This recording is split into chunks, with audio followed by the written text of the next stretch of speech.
পুনৰবাৰ বিশ্ব লাৰ্নিং চেণ্টাৰৰ আন এটা ভিডিঅ'লৈ স্বাগতম জনাইছো। আজি আমি এইচএছ সেকেন্ড ইয়াৰ 2025 চনৰ ইকনমিক্সত অহা মেথছ এটা আলোচনা কৰিম আৰু এই মেথছটো 3 মাৰ্কছ দি আহিছিলে। আজি আমি ভিডিঅ'টো আৰম্ভ কৰো এতিয়া।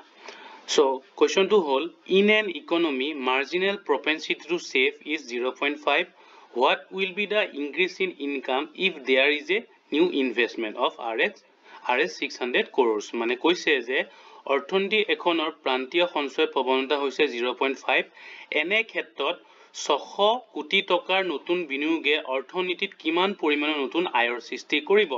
সো এই নতুন ওলাব কি দিছে আমাৰ নতুন আয় sense y আৰু আমাৰ দিয়া আছে sense I।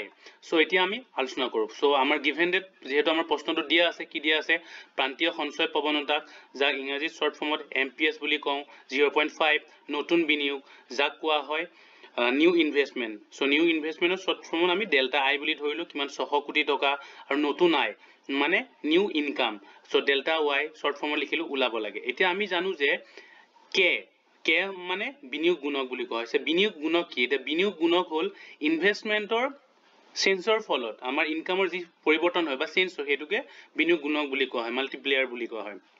এটা ইয়াৰ যেহেতু আমাৰ MPS দিয়া আছে সো ফৰ্মুলাটো হল K is equal 1 divided by MPS।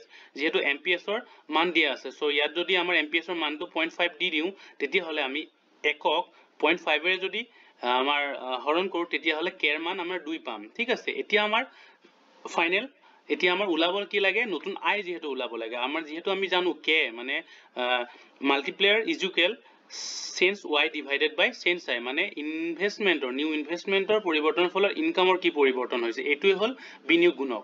So আমাৰ বহাই দিলো যেহেতু k এৰ মান আমি অলৰেডি পাইছিলো কিমান 2 পাইছিলো আৰু আমাৰ অলৰেডি দিয়াই আছে কি দিয়া আছে sense I is equal 600 কোটি টকা আৰু আমাৰ ওলাব লাগে sense I মানে নতুন আয় ওলাব লাগে। সো আমি যদি ইয়াৰ মানখিনি বহাই দিও k এৰ মানৰ 2 বহাই দিও এখিনি গুটেখিনি বহাৰ পিছত আমাৰ যদি আমি ইয়াত মাল্টিপ্লিকেশন কৰি দিম আমি ক্ৰস মাল্টিপ্লিকেশন কৰি দিও তেতিয়া হলে আমাৰ sense y is equal কিমান হ'ব 1200 কোটি টকা মানে নতুন আয় কিমান হল 1200 কোটি টকা আৰু ইয়াৰ এনসাৰটো হ'ব 1200 কোটি টকা ইয়াৰ এনসাৰ। আৰু এইটোৱে আছিল এইচএছ ফাইনাল ইয়াৰত এবাৰ 3 মাৰ্কছ দিয়া কোৱেশ্চনটো।